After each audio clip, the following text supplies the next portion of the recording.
Good evening. Good evening. Welcome to a SyndicateRoom event. If it's the first time you are at one of our events, welcome, welcome, welcome. Make sure you take the same amount of money on a pound per pound invested, sharing the risk and the reward fairly. Along that journey, and I have to say it's been a really enjoyable, very exciting, and very successful journey that is still ongoing and will be ongoing for quite a while, just having quite a lot of fun doing it. But along this journey, we've identified many different opportunities. But no opportunity has excited us more than the use of data to drive investment decisions. Now, you might be thinking that using data for decisions to provide a better outcome is nothing new. It's definitely not rocket science, and it's been used and it's been done by many, many industries. Even industries as boring as insurance have been using data for many years to improve their outcomes. If you think about it, insurance companies have been using your digital footprint, your credit scores, even small devices that they can put in your car to record how you drive. And all of that data is used to improve efficiency by, for example, in case of insurance, to bring down your premium, but also for better outcomes, because that way they can select their customers that are likely to cost them the less money. Think about agriculture. Agriculture has been using machine learning and artificial intelligence, using the data that is collected by drones over fields, and with specialized cameras. Effectively, they analyze the fields, and on a square meter by square meter, we're not talking about field per field, square meter by square meter, they can know which areas need more water, less water, maybe no water whatsoever. They can know whether they need more chemicals in one part of the field and no chemicals whatsoever in the other side of the field. And that use of data, once again, in that industry, is used to drive better outcomes. However, venture capital still uses archaic, very subjective, and, to be quite blunt, outdated processes to choose their investment decisions. And why do they do that? Because they don't have access to the data. After all, these are very clever people. These are people that are investing into the latest innovation in our industries. And yet, their own industry is still using the same processes that they were using 20 years ago. SyndicateRoom, as a platform, has access to that data. And that's the really exciting opportunity that we have ahead of us. And my next guest is precisely going to talk about how we are using data to choose and to create an unprecedented level of diversification in early stage investments. My next guest is James Saw, who's our Chief Investment Officer. James Saw, welcome to the stage. Please welcome James.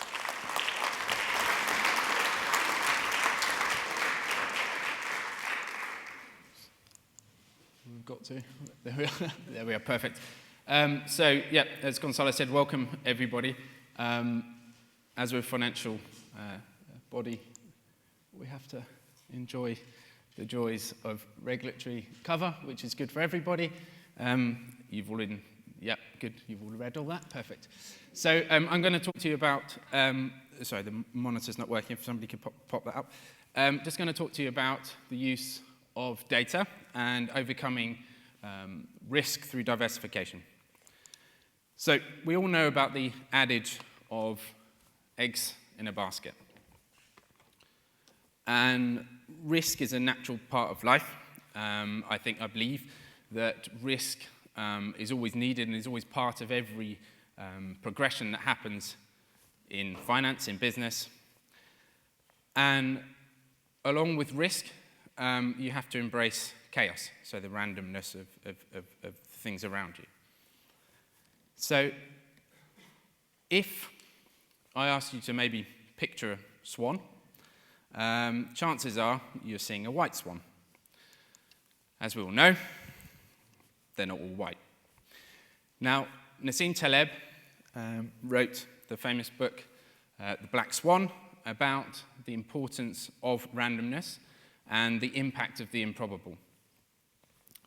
So, sorry, I can't see the deck at all.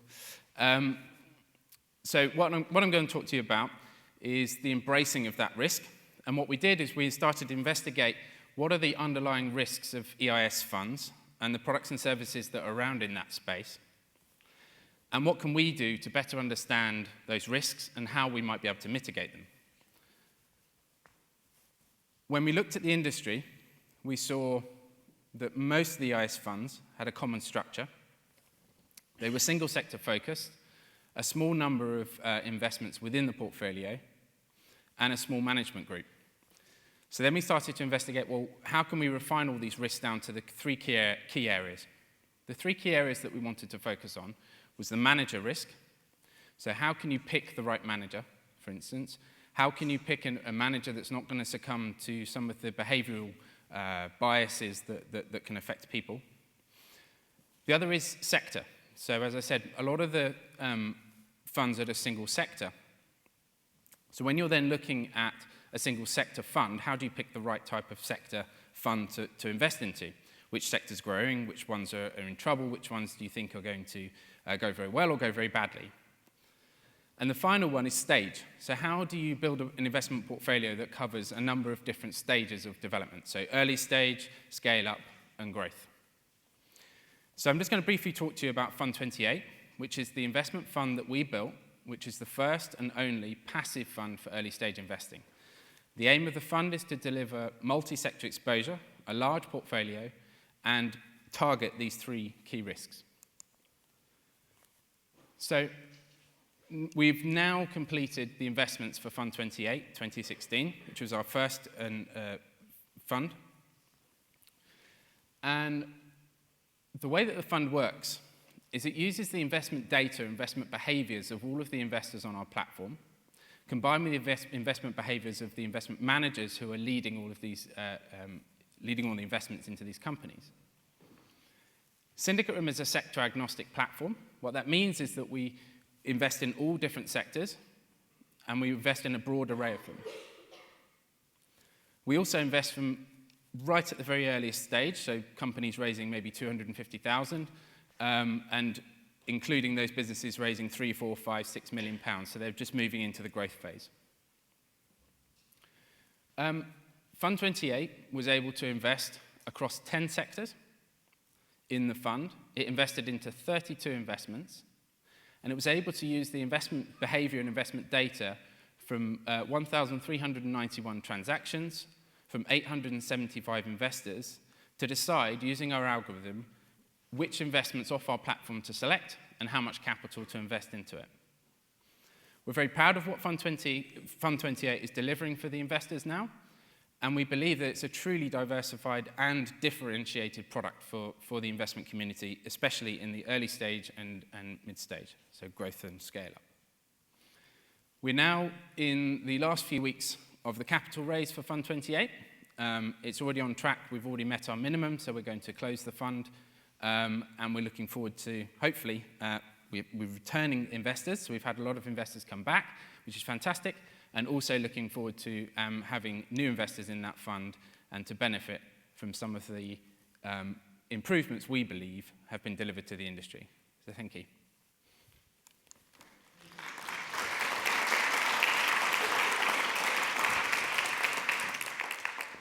Thank you very much, James.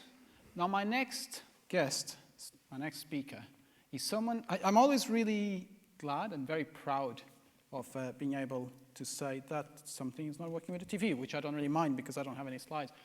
I'm always very, very proud of saying this, our next speaker is Francesca O'Brien. Now, Fran joined SyndicateRoom, was the first person to join SyndicateRoom after Tom and I started. And Fran is the head of private markets at SyndicateRoom. Fran has an absolutely unique knowledge of our portfolio, of our companies, of our entrepreneurs, how they are performing, how they are delivering against what they promised investors. And overall, which ones are reporting to shareholders as they should. Please join me welcoming Fran to the stage. Fran.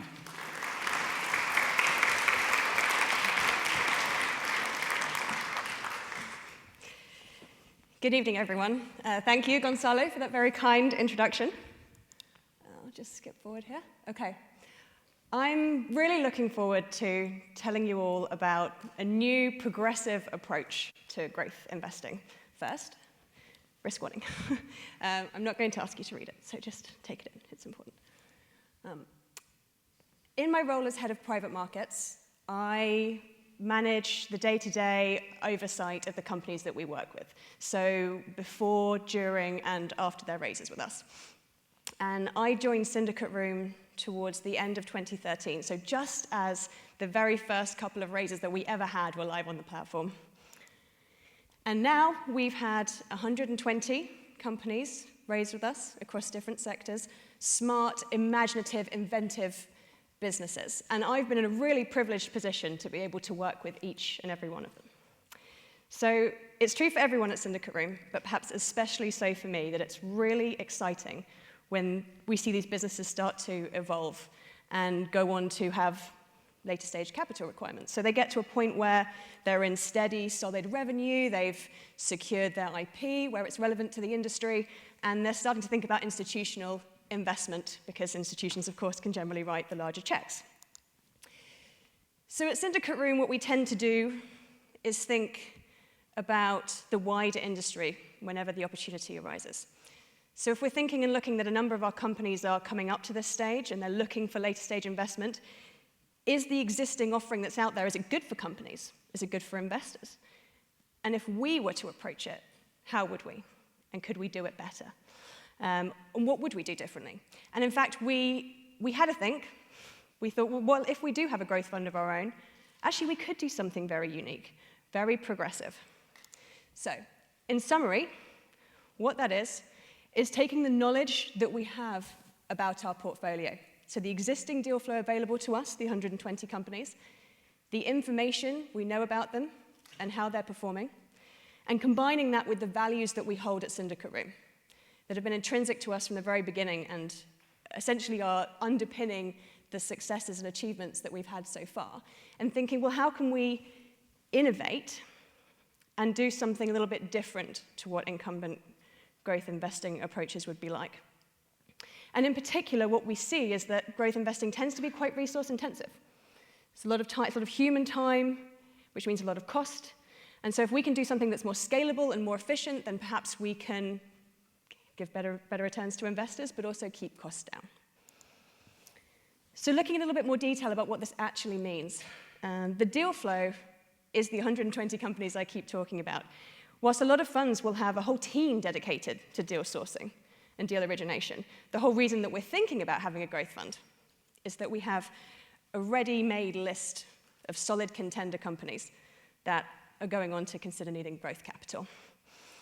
And on the information side, which splits out into two branches, firstly, there's the core information that we have access to because we've got an ongoing relationship with the company since they raised with us, and because, of course, the initial raise with them, so financials, information about the market opportunity, the competitor landscape. And again, we don't need a whole team looking at that again because that's the data that we have available to us already. And the second branch on information is something that's actually a little bit more special even than that, and that's information that a fund couldn't necessarily get hold of at all, more subtle things like what is the management team like to work with on an ongoing basis? Do they report to their shareholders well? Do they keep to time? Do they deliver deadlines and meet targets? And so that's an additional benefit that we can bring that isn't just an efficiency or an improvement, it's something that's actually quite unusual. Now, if we take that and we put it in the context of the values that we have, scale is something that's, or being scalable is something that's really very important to us and has been from the beginning, which is to do operationally everything as efficiently and as easily and as cost-effectively as we possibly can. So that, of course, speaks to the whole point about being progressive and future-minded and keeping costs down.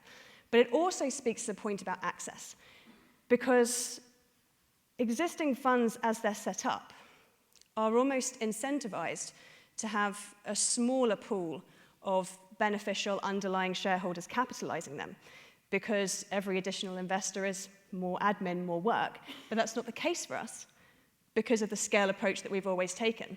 And this is really important because it's fundamental to the whole mission that we've always had, which Gonzalo mentioned as well, and I'm sure James mentioned it too, providing access to smaller private investors on the same deals that the professionals and the institutional investors are getting in on. And the last point will be very familiar to anybody who already knows SyndicateRoom on the lead investor side, and that's that we have no intention whatsoever of departing from having a lead investor on growth fund investments, particularly where they add sector-specific knowledge with their investment. They might be a strategic investor. They can be pricing, performing due diligence that we can benefit from as well, that our investors can benefit from as well. And overall, it's also worth mentioning that we're not just selling a fund to investors. We've got to sell it to companies too. And looking at the knowledge and the values points that I've talked about, there's a benefit for them in that they have a trusted relationship with us already. It's one fewer face to meet, one fewer door to knock on. They know we have the data, they know we have the information, so the protracted conversations they have to have with lots of other investors, they don't have to have with us. At least not to the same extent. We're going to quiz them, of course. So if we look at everything together, and we take the knowledge and the value combination, and we look at the innovation, then hopefully you agree that the way that we're looking at this is something that's different and unusual and quite a special approach. And I deliberately haven't touched on lots of specifics around deployment of capital, access, timings, things like that, EIS. If you do have questions about that, we've got lots of information online. If you're here this evening, there are lots of us from SyndicateRoom. We'll be very happy to answer any questions. And thank you very much. Thank you, Fran. Thank you very much, Fran.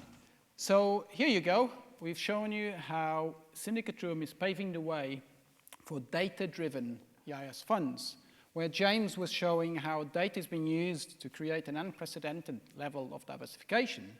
And Fran was showing how in later stage deals, you can actually add a whole new layer of data to it. And now, without any further ado, and without any disrespect to Fran, James, or actually myself, I would like to introduce you to the person that we're all here to see. This is an entrepreneur that is by far one of the most inspiring, humble, successful, and visionary entrepreneurs that I've ever met and had the honor of coming across. This is an entrepreneur that is such a visionary that he became a successful fintech entrepreneur even before the term fintech was actually invented. Ladies and gentlemen, please welcome Nick Ogden to the stage. Nick, over to you. Thank you.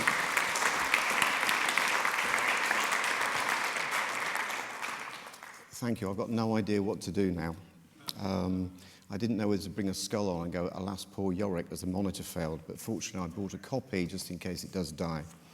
I will click on. This is what I want to talk to you about. I've been very, very fortunate for the past 30-odd years, I guess, to be able to do what I like doing, which is to look at innovation, look at market opportunities, and to work with wide groups of different people in different locations, Cambridge in the UK, for example, Reston in the USA, and build new businesses. It's great fun, and you guys invest in them.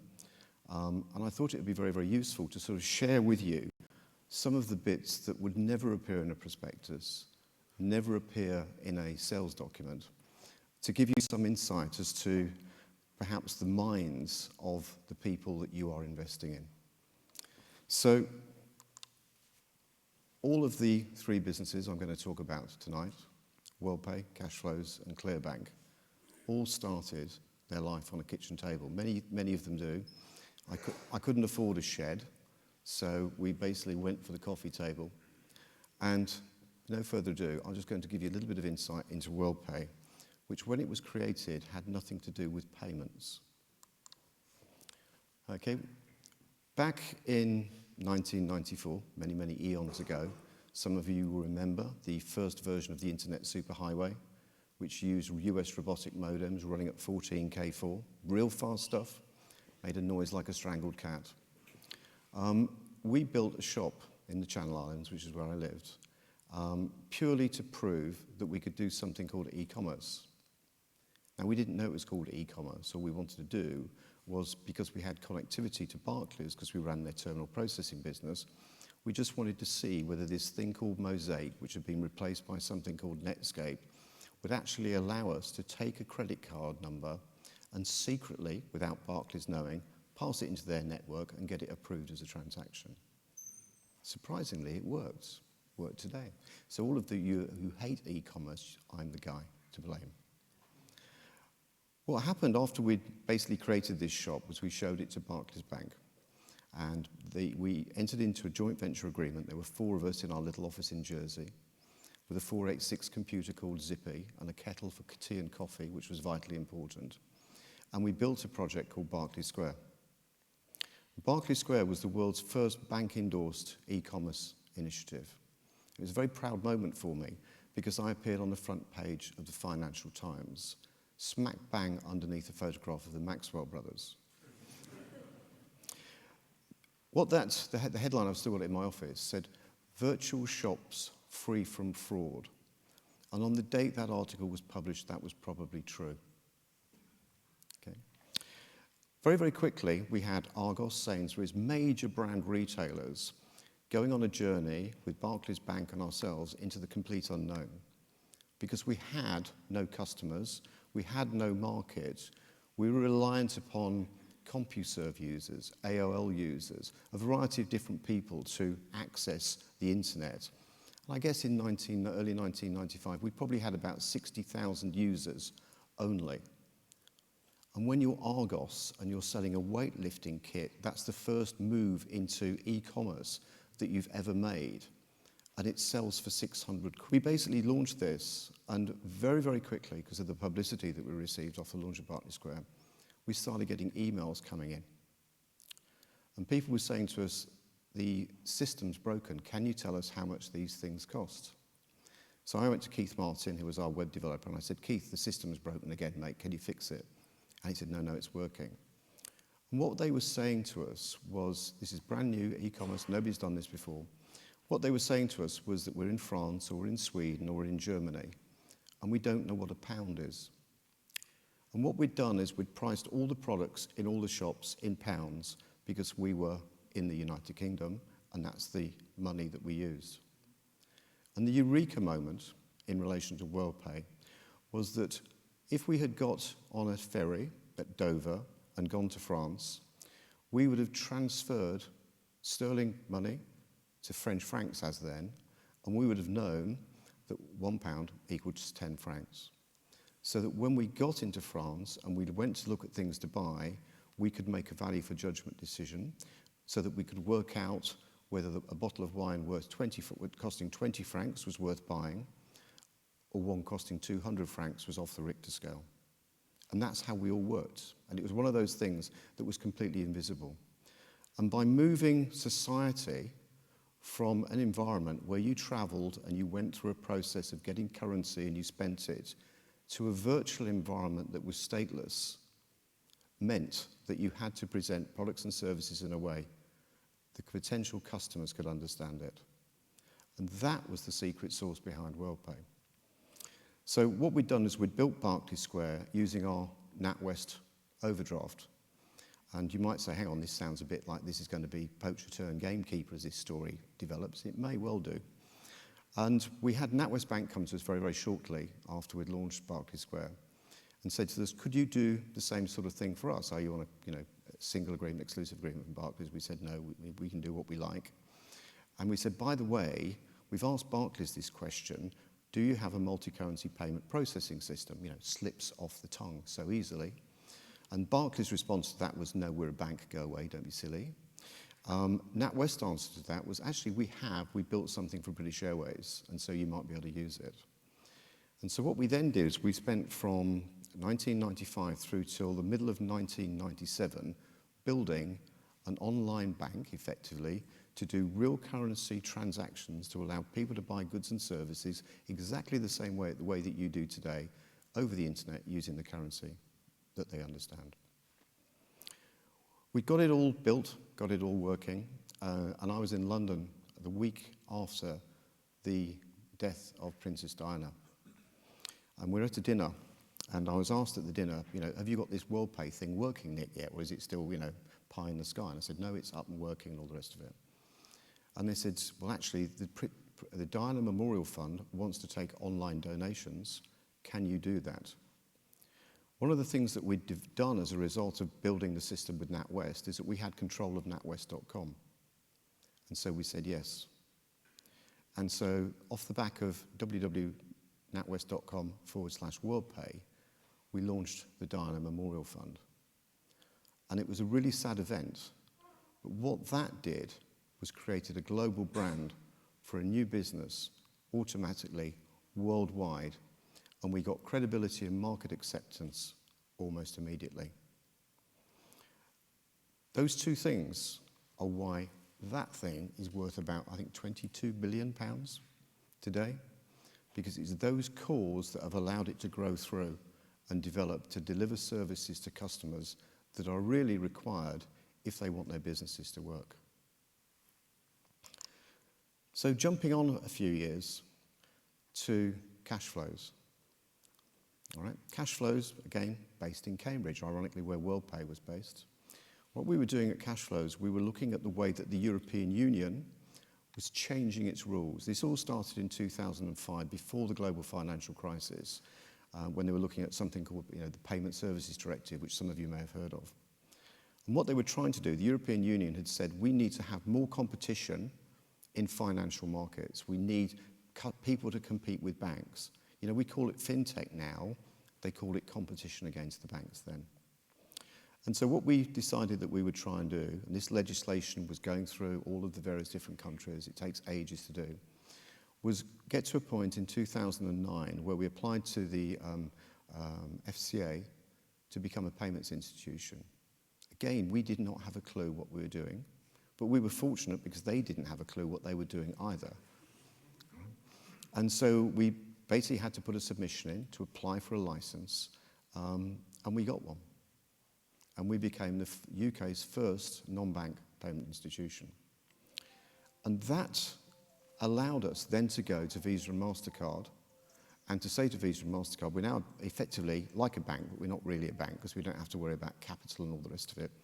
And all the banks are messed up because by the time this legislation came through, we'd had the global financial crisis and all of the challenges associated by that. So can we become members? So we became members of Visa and MasterCard. As we developed that through, we started to realize that we could take that a lot further. We could attach sort codes potentially to these accounts, and we could become almost a pseudo bank. And so we started to get exposure to the way the UK principal banking network works, which is operated by 4 banks, as you all know. And we were working on relatively good technology. Now it's obsolete, such as the pace of change. But it was Unix-based, all the rest of it. And when we got into integrating with the banks, we found a thing called batch. And batch basically meant was occasionally we may pass something through for you, but we can't tell you when. And I realized that within the whole financial services marketplace, there was a thing called fudge. And fudge basically was slowing everything down. And when you look at that, it's a consequence of where banking came from, consolidation of natural markets, legacy technology, large customer base, and inability to change. Okay. So, having learnt all about that, 2014, another cup of coffee. This time it was slightly different. The cup of coffee was at a conference in London with the interim payment service regulator, Mary Starks. And she was talking to some of her colleagues from the Treasury. And I basically interrupted them and said, hi, how are things going? What are you here to talk about? And Mary said, well, I'm here to talk about market access, market inclusion, how people get access to payment systems, how we create the competitive landscape, all of the stuff that we should have been able to do as a result of the 2009 change in the European payment legislation. None of that really worked. And we got talking, and I said, Mary, do you know, I don't understand why we haven't created a new clearing bank in the UK. And the reason why I didn't understand why we hadn't created a new clearing bank was if you look at retail food distribution, we had the dominant supermarkets, Tesco's, Sainsbury's and Waitrose, and you guys would be looking avidly to see their market share or their prices move and all the rest of it. And then two German brothers rocked up, Aldi and Lidl, right, and said, we're going to come into your marketplace and we're going to sell in a different way. And the response from the main incumbents was, you're selling cheap food badly. And the reality wasn't that. The reality was they were selling lower priced food with a different business model that meant they were profitable. So they had moved to about 8 or 9% market share in 2014. And I said to Mary that one of the things that showed me was that sometimes new is better. And if we had an opportunity to do new, we should try and do it in banking. But my assumption was that there was a regulatory or political reason why nobody had created a new clearing bank, because I'm not a clever guy. It just seemed to me that it was market obvious. And Mary went away, talked to the Bank of England and the Treasury and various other people, came back 3 weeks later and said, have a go. If you go down Threadneedle Street and you knock on the door, they will not throw you out. And so we had a unique opportunity, and fintechs, other businesses, have certain opportunities only once in their life. In 2014, we started building a bank. We had no legacy, we had no technology, and we had no customers. I can't tell you how important it is to have no customers. All right? And you need to keep customers away for a reasonable period of time. All right? Because if you're starting from scratch with a white piece of paper, you need to basically work it through. So we worked with the regulators. We had detailed, deep discussions with PRA, FCA and all the rest of it. And we were all learning. I mean, the last time they'd done this was 250 years ago. And believe you me, the documentation at the Bank of England in relation to how to do the next one was a little bit on the thin side. All right?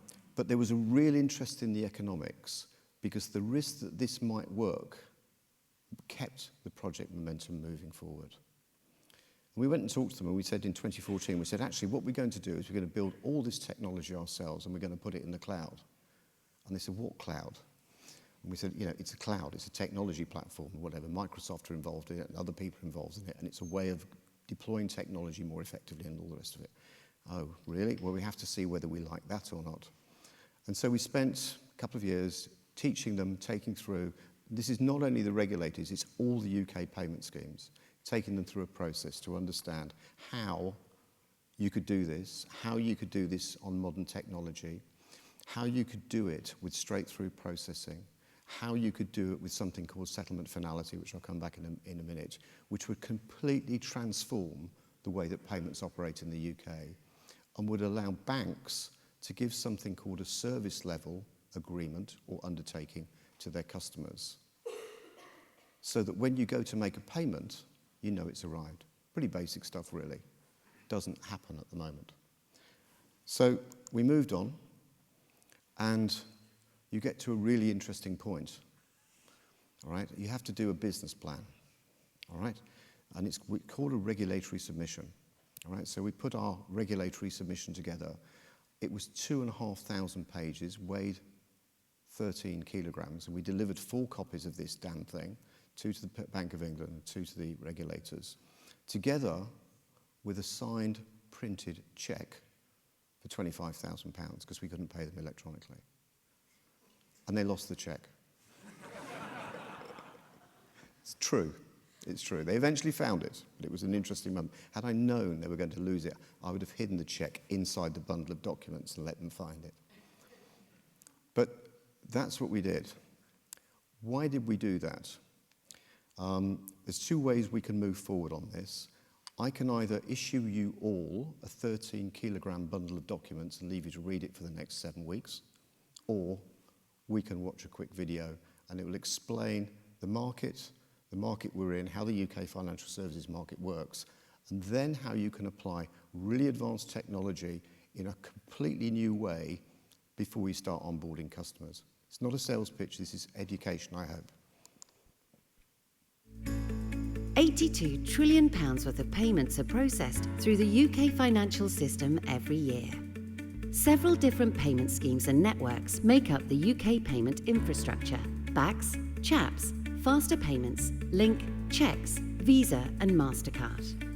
Before Clearbank's arrival into the market, there were only 4 banks that could process every type of payment. The majority of other high street banks, financial service providers, FCA-regulated businesses and fintechs had to rely on one of those 4 incumbent clearing banks to access the payments infrastructure. The UK hadn't had a new clearing bank in over 250 years. Until now. Clearbank disrupts the status quo. We are the UK's 5th clearing bank, delivering unfettered access to the UK payments network, including all payment schemes, electronic payment methods, and international banking infrastructure. So how is Clearbank different? Clearbank operates 2 private cloud data centres as a single cloud, providing a robust banking infrastructure with world-class reliability and performance. This private cloud environment is built on the Azure platform. It is highly secure, with no direct connection to the outside world. The transaction moves from Azure through Clearbank's microservices gateway, which is built on the Azure Service Fabric to the UK payment schemes. All data at rest is located inside our private cloud, meeting strict regulatory requirements. Once completed, a status message flows up to the client. Our customers can access faster, more efficient and more cost-effective solutions and payment processing.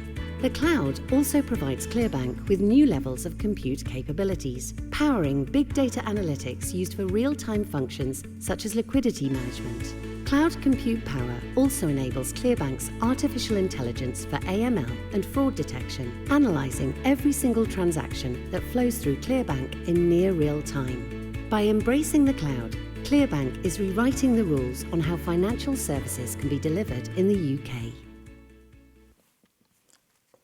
So that's what we put together. That saves you reading all of those documents. What we didn't realise fully, this moves on, was that then all this comes along. You get governance, governance and governance, because you go from being an unregulated company to a bank at the speed of light. And so you then go through and you have all of the fun and games of running a bank. But we are identical to the big 4 banks in the UK. All of our money sits in the Bank of England. We launched a year and a week ago. We haven't made a single sales call, and we have had and are receiving hundreds of inquiries from UK regulated businesses, European regulated businesses and whatever, in relation to transforming the way that they serve their customers. Now there's a common theme in relation to those 3 stories. Move the coffee just to one side for a second. And the common theme is that each of those business opportunities was a change in the way the market operated. Now you could argue that we're being disruptive, we've identified a disruptive opportunity and all the rest of it. I think it was a bit different like that. I think there were some fundamental opportunities that you can see within markets where you can change things. The internet changed the way that we all work. We all snack travel today. 25 years ago, 1 year before the commercial internet was created, we went to travel agents. We booked tickets. We had airline vouchers. So in the space of 24 years, the whole way that we transact and work has changed. One of the things that's moving through these 3 businesses, I've been asked on a number of occasions, and I was asked to try and share with you guys and girls tonight, was how do I plan or measure innovation? How did I know that these things were going to work? Well, frankly, I didn't have a clue. I had a lot of very, very, very trusting, deep-pocketed shareholders who now don't twitch quite as much as they did. And one of the things that I found is when you actually start to analyse businesses, and you will be doing this if you're investors looking at things, there's 4 very, very simple things that I find that you can use to look at a business, look at a new opportunity. And if you apply this to fintech, it gets quite interesting. And one of the things that I found was that most of the things that you need to look at start with a P. It stands for product or process. So whether you're a fintech or whether you're a manufacturing business or whatever, you have to create something. And this is the fun part of innovation. It's when somebody has an idea, they decide they're going to go and do something, and they start creating that idea. Everybody gets it, around the table. You put the ideas, you put the thoughts together. We still do this in ClearBank. We do it with visualization, massive screens and all the rest of it. Once you've done and sorted that bit out, there's then a second part, which is very, very important in relation to making businesses work. And that's the accountancy and audit part of a company. And again, this is very, very relevant, as you'll see in a second, to fintech. Insofar as it might be a great idea, but if all you've done is copied somebody else's great idea, it's really not a great idea. And so financially, it's got to work, especially if you're going out into the market and you're getting shareholders to invest into it. And so it's got to have a firm, solid base in relation to its P&L and its ability to generate some revenues. Or not, if you've got shareholders who are prepared to take a punt. But I tend to work with real businesses, and I think that this is reasonably important. The third part is the bit I really enjoy, and that's, is it innovative? And if you looked today, for example, I was talking earlier on today at the Finovate conference, over the course of the last 2 years, we have created 13 new banks in the United Kingdom. 9 of those are retail banks, dealing with consumers. 4 of those are wholesale banks. We are one of the wholesale banks. And if you start to look at those banks, and everybody's getting excited about it, there's nothing wrong with them. There's a common theme that goes between them all, and it's their app-based banks. And, how excited can you get about an app and a bank account? It's quite hard. Trust me, it's quite hard. And we seem to have lost, in relation to some of the stuff that's going on in fintech, the opportunity to innovate as opposed to the opportunity to copy. The final part that I always look at is distribution and delivery. Because you might have the greatest idea in the world, but you actually need to get customers to make it work. And this is the area, distribution, delivery, customer service and all the rest of it. This is the area that is really, really challenging. And it's the area that's left to the end because it actually makes the business work. We've been really lucky, both in WorldPay cash flows and ClearBank, in relation to the way that we've achieved our distribution and delivery. But it's very, very, very key. And when I get a business plan or sort of whatever, I just use these 4 sections just to quickly go through them. Just to remind you, the common themes are product and process, accountancy audit, innovative product, distribution and delivery. But if a business plan has got all of those elements in it, you'll get paid. As if you jump back, you see how it works. Okay? And so the next time you get a business plan, just do me a little favour, just run that through and just see how it marks up. And it's quite interesting. So moving into the vision part, if I stand in a field and there's hedges round, I don't see the hedge, I see the next field. That's unfortunately one of my sad characteristics. And so if we look at the financial markets and the changes that are now capable in the UK and in Europe, what do I think is really going to change? Well, there's one massive change that's occurred only within the last 12 months. Every fintech that operates anywhere in the world needs a bank because they have to pay their salaries every month. And the only way they can do that is having a bank account. One of the issues that has been restricting the UK market, and I was at the Mansion House conference, some of you may have been there on Tuesday night, one gentleman stood up and said, I've got a fintech, it's taken me 9 months to get a bank account. And without a bank account, you don't have a business. It doesn't work. And so looking over the hedge now to where we are, we changed that last year in relation to creating market access to bank accounts to fintech, regulated businesses and whatever on an open playing field because we don't have any competition challenges. And so we know that there are hundreds and hundreds of fintechs in the UK who are now gearing up and moving forward to do new things. The other thing that we knew was that there were already 400 regulated businesses in the UK who could provide current account products. So you remember I mentioned that there were 9 new retail banks over the course of the last 2 years. There were 400 pre-authorised businesses who could provide those services but hadn't done. And the reason why they hadn't done was cost, complexity and challenge. But if I tell you that of those 400, 39 of them are building societies, and they have 3 million customers with people with mortgages, you can see that we actually do have a degree of financial disintermediation within the UK marketplace. So what's going to happen in the UK? Over the course of the next few years, I'm certain that you will see changes in the way that current account distribution works, and you're going to see a whole raft of new ways of people managing their money. You're going to see changes in the way that you pay for things. Last night I was at a conference and there was a gentleman came up, chairman of a bank, and we talked about wearable technology. He was probably 68, 70 years old. He said, I've come to show you my ring. And he was wearing a Visa contactless ring. He says, brilliant, absolutely brilliant. And so all of the ways that we conventionally think about how financial service companies work are starting to change. But the rate of change is about to go vertical. And the reason why it's going to go vertical is that there are changes happening in the marketplace that are being driven by consumers who are frustrated at the 24-year delay that the banks have held the UK and the European and the international markets to in relation to technology change because of the challenges that they have with their legacy systems. So over the course of the next few years, I think you're going to see a number of very, very high-speed transactional banks emerge, because transactional banking is the lifeblood.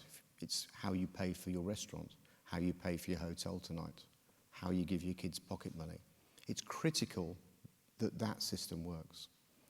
And then if you then stand back from that and you say, well, actually, what else do I need? We actually need something called financial services.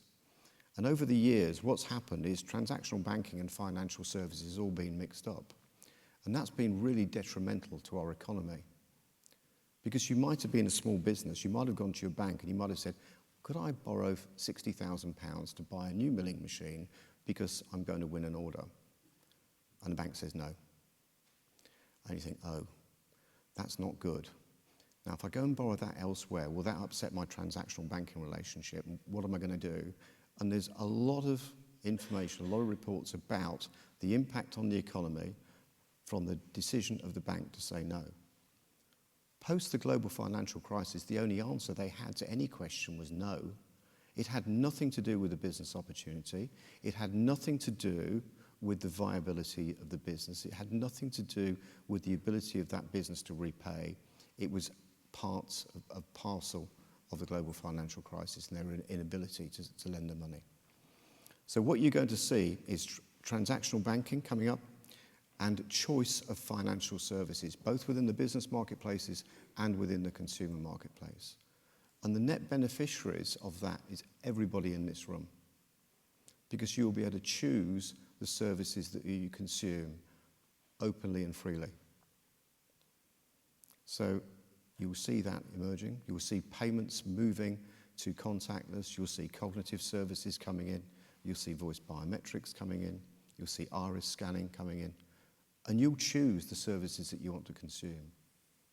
We may see the arrival of systems that they have in Sweden where all the banks allow you to sign up to a common identity system so that you don't have to go through KYC AML. You don't have to try and work out how the hell am I going to print my electricity bill off to prove I've got a utility bill that I can send to somebody when I'm now online and I'm trying to save paper. All of those things are going to change, and they're going to change really quickly now because the market really is starting to move. That's it in relation to what I think I can share with you tonight. Thank you for listening to me. Hopefully it was useful. Thank you.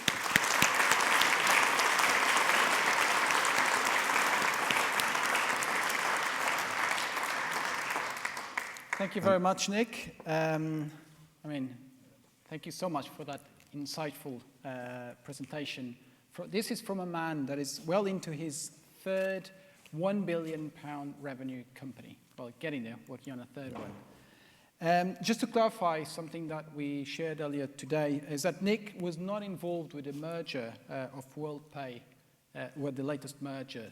Nick was the founder of WorldPay, but was not involved with the merger. And I would also like to highlight that as a thank you for Nick very kindly giving up his time tonight for free, SyndicateRoom is actually giving money to the size. Sorry, you'd be surprised with my name that I actually have quite a trouble with long words, but I must have used up all my wittiness for long words with my name. But Cystic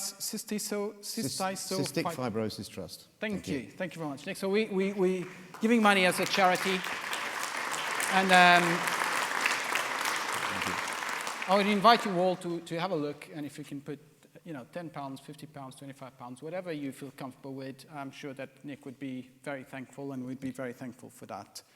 I was also reminded that I forgot to say that this is the last call for our EIS funds, which will be open until the end of the month, and they might close sooner than that if they hit when they hit the cap of the funds. And now we're going to have a very short Q&A with Nick. So we're going to have space for about 2 or 3 questions. I'd really be thankful if the questions could be very snappy, very quick, and then over to Nick. And very easy. So sorry, I can't see very well with lights, but there's a hand there I can see. Would you mind just giving a microphone there? Thank you very much. And if you can tell us who you are, if that's okay, or where you're from, please. that would be really useful. My name is Ulf Maskey. I have just a question on the impact of security and I don't know what you call it, cyber threats on the evolution of fintech. Very, very, very good question. When we started in 2014 with our whiteboard with nothing on, the first thing that we put at the top of that was cybersecurity and financial crime.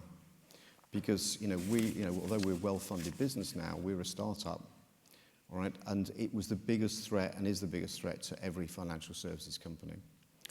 We ended up using Azure and we partnered with Microsoft. And the reason why we did that is that Microsoft isn't moving into financial services saying to support them from an infrastructural perspective. But they invest now $1 billion a year in perimeter cybersecurity on the Azure platform. And I'm not here selling Microsoft, right? We couldn't afford £1 billion. And I learnt when I was at junior school, it's quite often useful to stand behind the bully in the playground. All right? And so the level of security, and it was a big bet Satya Nadella made a few years ago in relation to what they were going to do in relation to Azure. They spend $6 billion a year on infrastructural build and $1 billion a year on cybersecurity and all the rest of it. And what that has created for us is an incredibly secure environment. And they've got, I think, 15 or 20 of the world's top banks now going into that environment. And it's a niche they've carved out. It doesn't fix all of the problems, but it helps us. I think the second thing on security is that for some reason, we've got to a point of always wanting to blame somebody when something goes wrong. And I think over the course of the next few years, we actually, as a society, have to start to take responsibility for our own actions. If we give our PIN away to somebody and it gets passed on or whatever, or we leave our credit card somewhere, why should it be somebody else's fault? It's frankly not. And I think you'll see the emergence in relation to this of a wide range of cognitive services identity systems which will bolt in to these security systems. Why do I know that? Because we have that built. All right. And so what it will effectively do is allow you to choose how you want to identify yourself, how you want to secure yourself, how you want to manage your transactions, and not pass the buck from the financial institution back to you, but allow you to have a degree of responsibility with what reality is your money. Thank you very much. We have a question here at the front, if you don't mind, the lady here at the very front, if you don't mind passing the glass. Is there any? And then, if you mind giving the microphone to that gentleman over there, we'll come to you. Hi, I'm Jamie, and I was wondering how do you think consumer behavior will evolve with the traditional banks existing alongside the challenger banks? So, for example, the four banks versus your bank, and kind of now with like Monzo and all those Atom and existing alongside those. We're not a challenger. We're a clearer. It's a clue in the name. And one of the things that we wanted to do was work in harmony in the marketplace. This isn't about pricing and going in with a lower price or whatever. It was about moving the needle. We can't make 24/7 by 365 guaranteed payments. It just doesn't work. You've got more certainty of a number 11 bus arriving than a payment arriving. And that's so wrong, so wrong. And so our position is that we compete, we're working in active conversation with existing clearers in a large part of the marketplace because of the transformation and the investment that we've made and the certifications that we've got as a result of becoming a bank that I think give us a degree of credibility. The challenger banks are coming into the marketplace, taking an opportunity, which I think was part of the original EU concept in 2009 when they came up with the Payment Services Directive. The problem was that the regulators were completely mired under because of the global financial crisis. So it took a few years to actually move it through. But both the Bank of England and the FCA run sandboxes and all the rest of it, support innovation. You can go along, you don't have to be regulated to get access to these services. And that started to create challenger banks. And challenger banks are looking for niche verticals where they can provide alternative products. The reason why they can do that is that they are more lithe in their footwork than the historic banks, and they don't have the historic legacy transactional time. I think that if you look at some of them, Atom Bank, for example, they've now got a very, very big established bank. I think owns about 39% of them. And it may well be that a number of the challenger banks get absorbed into the existing banks almost as we'll watch this one, we'll use it as our own tech sandbox and we'll acquire it. That won't happen to all of them. And so I think that there will be, I'm still waiting for a killer app from a UK challenger bank, to be honest with you. Fantastic. Thank you very much, Nick. Very, very. Anyone up for the killer app? The question over there, please? Thanks, Nick. I'm Steve Podmore. I'm just interested to what you think of the myths, the promise, and the practicalities around blockchain. You wanted an easy question. I'm so pleased you said blockchain because I can smile. If you said cryptocurrency, I was going that way. Blockchain is very, very clever technology, right, in key vertical markets. And there's a CNBC interview I did at the Economic Conference Forum at Davos where I say exactly the same thing. It's not fast enough today for transactional banking. It doesn't do it. But that doesn't matter because the stuff that we've got is great for transactional banking. We don't need to use blockchain to store our transactional data. And why would you use blockchain? Because you can store it and you can have a distributed ledger. So if everything goes wrong, you've got a good version copy of the truth somewhere else with another trusted party, ideally that you have a working or commercial relationship with, because it speeds up the trust between different transacting parties. So, from Nick Ogden, blockchain gets a massive tick for the right vertical markets. Fantastic. Thank you. Now, we're just going to have one more question, and then that will be, I promise, the last question between you and the wine being served at the back. I'm sorry, I'm holding you from the beer. Or, or between you, if you're watching online, between you and going to your fridge and get a beer. So the microphone is over there if you could ask your question. Thank you. Hi, Nick. Kerry Williams. I'm from Downing. We're a smallish investment manager. We're looking for a new clearing bank, but I was slightly perturbed earlier that you mentioned there are thousands of companies that are approaching you, Yep. and we would very much like to be one of them. What's your capacity like, and how long are we going to have to wait? I'll be very honest with you. When you go through creating a bank, you go through things called challenge sessions where the regulators challenge you, and is your plan correct, and all the rest of it. And you do the Jeremy Clarkson, yes, it is. But the reality is, it's a business plan. Nobody really knows. We were, and I personally was completely bowled over by the response that we got to this. We did one announcement, and it just all started to come in. It's like a dream. to be honest with you. And so what we've been doing is not prioritising. Nobody had brought together all of the UK payment schemes into a single interface before. So many things that we've done, it'd be a bit boring, I apologise, are new, first done, and all the rest of it. And so what we said last year was we're going really, really slowly with this, because it's so easy to just say, look, we'll just turn the whole lot on and hope, and it ends up with an issue. We haven't done that.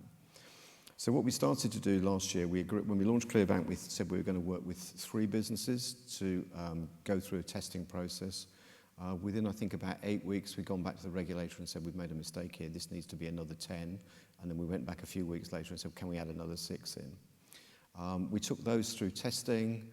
We learned a lot from that experience. Then we started progressively onboarding, and we are progressively onboarding on almost a daily basis at the moment. We do business case analysis for everybody that comes in. And we will get to a point where if you're a regulated business or a fund manager or whatever, you come to us and you do what you want to do, which is to open a current account. At the moment, we are slowing the process down. We will board, I would think that will we have a backlog by the end of this year? Yes, but it will be a backlog because of the technology integrations that those customers are doing rather than a approval process that we're doing in relation to onboarding. Because our process is relatively simple, apart from the business case stuff that we're doing at the moment. There's a real important reason for that, is that you apply for a current account, and we then give you access to 2 bits of technology. It's either an ISO 222 API that allows you to connect into our platform, or if you're a regulated business like a building society or a credit union, we give you a complete core banking platform so you can offer current account products to your customers. That's it. Fantastic. Well, thank you very much, everyone. Please join me in thanking Nick for a fantastic speech. And please do join us for a drink. James will be there, Fran will be there, SyndicateRoom team will be there. Nick hopefully will join us for a drink. Thank you. I saw loads of more hands, and I'm really sorry we couldn't take all the questions, but I think we'd be still here by tomorrow morning. But please do ask them at the back by the bar. And enjoy the evening, and thank you so much for coming. And thank you very much for enjoying online. Nick, thank you very much. Thanks so much. Cheers. Appreciate it. Pleasure. Cheers. Thank you.